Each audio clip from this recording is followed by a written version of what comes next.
Olá, boa tarde a todos novamente.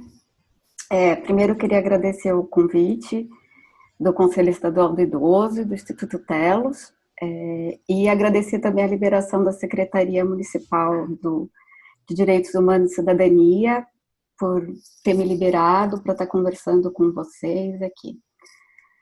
Bom, hoje a gente vai falar sobre fundos públicos ou fundos especiais, e mais especificamente sobre os fundos de idoso. Bom, começando a apresentação, depois dos agradecimentos, né, nessa conjuntura delicada que a gente vive, vamos falar um pouquinho brevemente sobre o meu histórico profissional. Eu sou servidora pública da carreira de analista de políticas públicas e gestão governamental da Prefeitura Municipal de São Paulo. Eu ingressei em 2016. Sou formada em economia, tenho um mestrado multidisciplinar, que eu foquei em economia, ciências políticas e relações internacionais na USP, apesar de ser multidisciplinar, e trabalhei, minha experiência profissional, né, contando um pouco, eu trabalhei em consultoria, eu trabalhei em iniciativa privada, até antes da prefeitura, foi minha primeira experiência, a prefeitura está sendo minha primeira experiência no setor público. Na prefeitura, quando eu ingressei em 2016, minha primeira alocação foi na Secretaria Municipal de Subprefeituras. E lá eu conheci o ambiente de descentralização, obviamente, das subprefeituras, a questão da zeladoria, o orçamento destinado à zeladoria, o modelo institucional, enfim, a questão organizacional da descentralização. Em 2018, eu cheguei na Secretaria Municipal de Direitos Humanos e Cidadania. Lá, meus primeiros desafios foram relacionados à governança e aos fundos, mas, primeiramente, o Fundo Municipal dos Direitos da Criança e do Adolescente, o FUNCAD, que é um fundo mais antigo, é problemático, é vinculado à Secretaria Municipal de Direitos Humanos e Cidadania também, tem seus problemas, seus históricos, e meus primeiros desafios foram ligados a ele. E a essa experiência que eu obtive junto ao FUNCAD, eu acabei sendo direcionada também para ajudar na implementação do Fundo Municipal do Idoso. E, enfim, por conta dessa bagagem em relação tanto ao Conselho, à governança do Conselho dos Direitos da Criança e do Adolescente, quanto do FUNCAD, eu também ingressei para apoiar a implementação do Fundo Municipal de Idoso. Então, antes de mais nada, tudo isso é fruto de um aprendizado, experiências e dinâmicas e práticas dos fundos sociais, dos fundos especiais, e a gente pode categorizar em fundos sociais, né, que é o Fundo da Criança e do Adolescente, e o Fundo do Idoso, que meio que chegou na esteira, e muito parecido, né, com elementos muito parecidos com a dinâmica do Fundo dos Direitos da Criança e do Adolescente. Bom, nessa primeira parte, o que a gente separou para a gente estar trazendo de elementos para vocês? A regulamentação, que como gestores públicos, no meu caso, e no caso de vocês, membros do conselho, ou dentro da dinâmica da administração pública, ou que de alguma forma, melhor dizendo, interage com a dinâmica da administração pública, nada melhor do que a gente está trazendo sempre a regulamentação. Então, nesse webinar, sempre que possível, a gente traz elementos da regulamentação, ou seja, das leis, dos decretos, das resoluções dos conselhos, das portarias das secretarias, nas quais os conselhos estão vinculados. A gente vai interagir também um pouco, vai contar um pouco da dinâmica dos fundos e do orçamento público. Nessa primeira parte, a gente traz também, baseado na regulamentação, a gente traz as receitas previstas nesse arcabouço regulatório. Vamos conversar um pouco sobre a aplicação dos recursos, leis, no Estatuto do Idoso, nas leis, nos decretos, e nas regulamentações de âmbito de conselho, deliberações e regulamentações. Vamos contar um pouco dessa dinâmica de gestão e o que a gente conta com instrumentos de gestão até agora.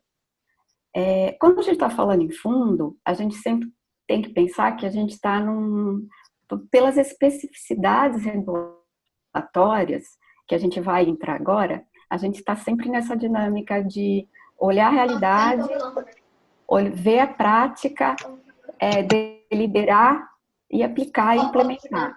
Então, é sempre uma construção, tá? Se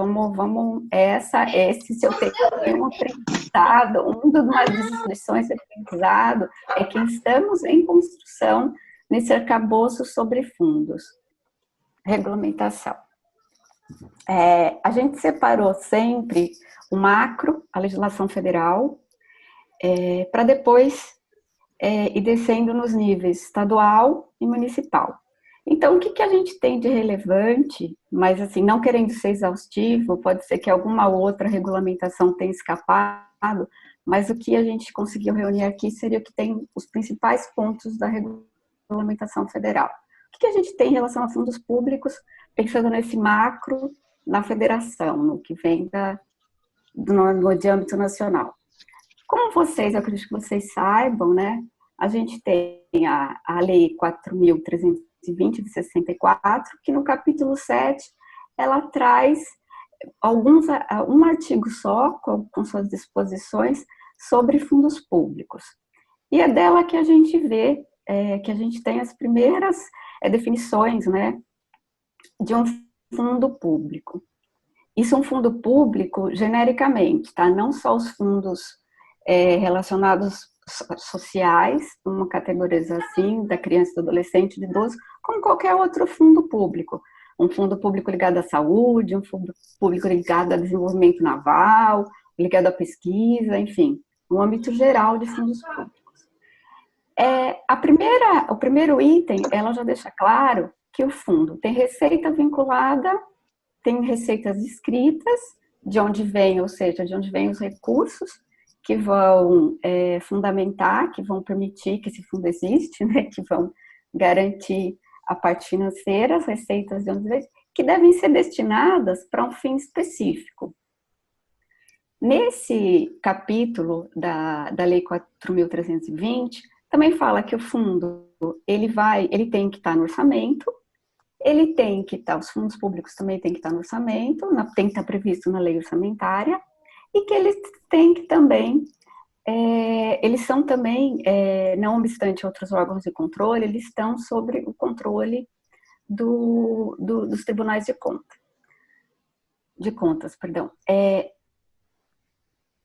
Agregando um pouco mais, a gente tem o Decreto-Lei 267, que também traz outros elementos ligados, mas bem pouco, bem fragmentado, vai agregando as definições de fundo, o Decreto 93.872, que ele separa o fundo financeiro de um fundo contábil. E no nosso caso, também no caso de criança e adolescente, tanto no caso de idoso, nós somos um fundo de natureza contábil, ou seja, temos uma unidade orçamentária, estamos dentro do orçamento, seguimos a dinâmica orçamentária de execução, de despesa. A CF, ela veio e reforçou algo que já estava na 4.320, que tem que ter autorização legal, tem que ter uma lei que preveja a sua criação. E a Lei de Responsabilidade Fiscal de 2000, ela também definiu melhor o que seria uma despesa de caráter continuado. Que dentro da regulação de fundo, a gente também aponta que não pode ou não deveria, em situações normais, não poderia em situações normais, estar destinando recurso para despesas de caráter continuado, ou seja, categorizando pelo que a Lei de Responsabilidade Fiscal fala, não poderia ser despesas com mais de 2 anos consecutivos, tá? Podemos ir, Thaís? Bom, e aqui a gente vê em relação mais, o regulatório que a gente tem em relação mais específica aos fundos de idoso. Então vai, desde a lei federal, da Política Nacional do Idoso, o Estatuto, que foi o grande, que trouxe o grande arcabouço da garantia de direitos da pessoa idosa, chegando até em 2010, quando os fundos foram criados, né, permitindo as doações incentivadas a partir de renúncia fiscal do imposto de renda. O mais recente que a gente tem foi a Lei Federal de 2019, que colocou que as doações de pessoas físicas também poderiam ser feitas no ato da declaração, que é o que está ocorrendo nesse momento, tá? No ato declaratório, foi criado um campo no programa da Receita, que permite que seja destinado a todos os fundos cadastrados, que foram cadastrados no Grande Conselho Nacional no Conselho Nacional dos Direitos do Idoso, do âmbito federal. A gente também tem, que é importante estar acompanhando as normativas da Receita Federal, por ela ser o elemento determinante da questão das doações incentivadas, né, o controlador, enfim, ela também atua de alguma forma na regulamentação dos nossos fundos. E as resoluções que são feitas no âmbito do Conselho Nacional dos Direitos do Idoso, ou da pessoa idosa. E outro regulamento que a gente não pode esquecer, uma vez que, no caso de vocês é até mais claro, e no nosso caso também, por um dispositivo legal, do que a gente financia em parceria com organizações da sociedade civil. Então, é muito importante que nós olhemos para o marco regulatório e os decretos, o marco regulatório das organizações da sociedade civil, que foi dado pela lei de 2014 a 13.019, e que a gente tenha em mente que eles são parte fundamental também do nosso trabalho. Ou seja, o fundo existe dentro de um contexto para destinar recursos para projetos e programas sem caráter continuado, isso em situações normais, sem caráter continuado, voltados à pessoa idosa, e que, notadamente, por parcerias com organizações da sociedade civil. Então, nós temos que acompanhar e seguir esse rito também de Miroski e dos decretos que foram implantados no nível estadual e federal em decorrência do novo marco regulatório. O marco regulatório, só para trazer mais um item, ele coloca em relação a conselhos especificamente, ele traz 2 itens. Ele coloca que as parcerias financiadas com recursos de fundos públicos, elas necessariamente têm que contar com a presença de membros de conselho nas comissões de seleção dos projetos ou propostas que são candidatas dentro dos editais de chamamento, e necessariamente os conselhos, eles têm que ser parte e constituir a comissão de monitoramento e avaliação das propostas, das parcerias, né, das propostas, uma vez implementadas, elas vão ter que ser monitoradas e avaliadas. Então, é papel do conselho também ser parte dessa etapa. Por favor. Bom, o que a gente tem também, seguindo o nosso rito aqui de legislação federal, como a gente falou anteriormente, agora a gente traz um pouco da legislação estadual e da municipal. Novamente, aqui a gente não vai ser exaustiva, a gente não procurou esgotar tudo que tinha de legislação, mas selecionar o que a gente observou de mais importante. No caso de vocês, do Fundo Estadual do Idoso, o que a gente tem? A gente tem a Lei 14.874, de 2012, que ela agregou artigos à Lei 12.548, de 2007, né? Artigos específicos foram agregados no que concerne à criação do Fundo Estadual do Idoso. A gente também achou importante trazer o Decreto Estadual 58.047 de 2012, que ele traz também as diretrizes do programa SP Amigo do Idoso. E por conta desse programa também nasceu o selo Amigo do Idoso, que os municípios tem aderido, tem participado, e uma das condições para a obtenção do selo é ter um fundo municipal do idoso. E as resoluções de vocês, como essa deliberação do Conselho Estadual do Idoso, a deliberação 6 de 2018. No âmbito municipal, aqui a gente tem a lei de criação, a 15.679, de 2012, no mesmo ano que foi criado a de vocês, no âmbito estadual. Aí a gente trouxe também algumas outras normativas ligadas a envelhecimento ativo, a política municipal do idoso, a criação do conselho, que foi bem anterior em 1992. E aqui a gente traz alguns decretos específicos, né? O principal decreto, que foi o decreto que regulamentou a nossa lei, a 15.000, que foi o decreto 57.906 de 2017. Aqui a gente vê um lapso temporal de 5 anos, né? Da criação do fundo em 2012, na cidade de São Paulo, e a regulamentação em 2017. E a gente também traz os outros elementos aqui da cidade de São Paulo.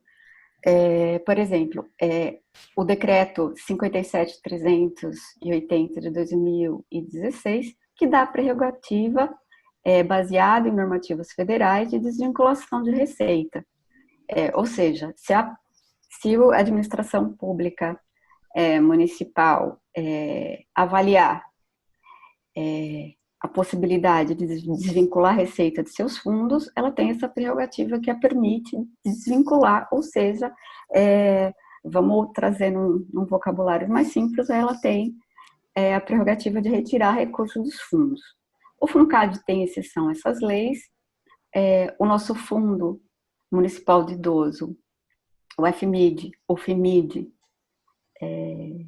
como alguns chamam de FMID ou FIMID, ele não tem nenhuma exceção a esse decreto de desvinculação, mas a prefeitura, até onde eu sei, nunca fez uso desse dispositivo para nenhum dos dois fundos sociais, FUNCAD nem FIMID. Acredito que também dos outros, que são cerca de 20 fundos, tá, num contexto bem amplo, dos outros fundos que a prefeitura tem, não fez uso dessa sua prerrogativa. No ano passado, também houve algo que no estado você já tem, que é o decreto que coloca que as empresas públicas com lucro real devido ao imposto de renda, elas devem doar até 1% para os fundos da criança e do idoso também.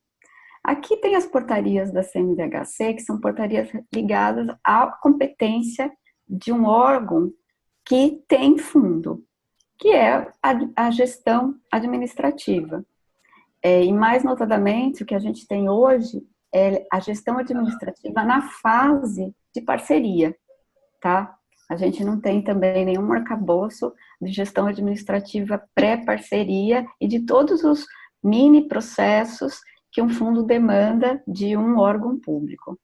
E num âmbito, num nível mais micro ainda, a gente tem as regulações do Conselho de Orientação Administrativa e Técnica, que é o COAT, que é um órgão que assessora o grande Conselho Municipal do Idoso, que é o dono da política do idoso, vamos colocar assim. Bom, dessas preliminares, que a gente contou aqui um pouco sobre regulação no âmbito federal, estadual e municipal, o que a gente pode analisar e trazer como conclusão desse bloco? A regulamentação sobre fundos, ela não é coesa, ela é fragmentada, ela traz pontos dentro de outros normativos, como a 4.320, que é uma legislação mais ampla sobre o direito financeiro, sobre as questões financeiras do Estado. Ela está toda fragmentada, mas uma coisa a gente tem que ter em mente: tudo que vier depois disso não pode contrariar esses elementos que, apesar de pontuais, fragmentados no âmbito federal, tá? Então, não pode contrariar. Um fundo do idoso é voltado para a pessoa idosa, não deveria, em situações normais, nem poderia estar financiando projetos de caráter continuado, projetos ou programas ou políticas de caráter continuado. Então, não pode ter conflito, apesar de estar bastante fragmentada e apesar de ter essa necessidade da gente estar pincelando em normativos mais amplos do que tem de fundos públicos. Bom, para um fundo, além dele ter que ter receitas previstas, vinculadas, que devem ser destinadas a um fim específico, ou seja, no nosso caso, considerando a pessoa idosa, tem que ter as receitas previstas, de onde vai vir o dinheiro desse fundo, e eles devem ser canalizados para a pessoa idosa, exclusivamente, tem que ter autorização legislativa, ou seja, um município que queira criar um fundo, que ainda não tem, que queira criar, ele tem que ter uma lei que crie esse fundo. Tem que estar vinculado a um órgão da administração direta, tem que possuir, um fundo contábil, tem que possuir uma unidade orçamentária, ou seja, tem que criar seus númerozinhos, tem que criar sua unidade orçamentária para estar dentro do orçamento público, tem que ter, por regra da Receita Federal, tem que ter CNPJ ativo na Receita Federal do Brasil, tem que ter uma conta específica num banco público. O que veio mais fortemente no ano passado, quando o Conselho Nacional dos Direitos do Idoso colocou a necessidade de ter cadastro no Conselho Nacional do Idoso, que é esse cadastro que é enviado para a Receita Federal, que vai fazer constar no programa, enfim, é um outro elemento de legalidade e que permite a que os fundos acessem mais a modalidade de doação incentivada.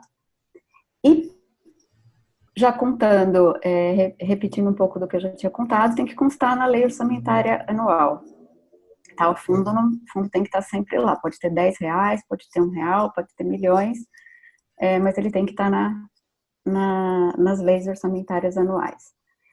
Outro elemento que às vezes é um pouco confuso, apesar de ter CNPJ, os fundos eles não têm personalidade jurídica, tá? Eles estão sempre dentro de um órgão da administração pública e não tem a personalidade jurídica, não é uma autarquia, enfim, isso limita um pouco as despesas, o que é permitido, enfim, em relação às despesas. Como eu já falei, tem que ser fiscalizados além dos órgãos de controle interno da administração pública, é fiscalizado obrigatoriamente pelo Tribunal de Contas e não se privam, concluindo, eles não se privam dos princípios básicos da administração pública, de legalidade, de impessoalidade, de moralidade, de publicidade, de eficiência de uso dos recursos públicos. Ou seja, não pode fugir não foge e não pode fugir a essas regras gerais, esses princípios mais macros. Tem outros princípios da administração pública também, mas a gente colocou esses 5 que são os mais conhecidos e que os fundos não se privam de ter que seguir.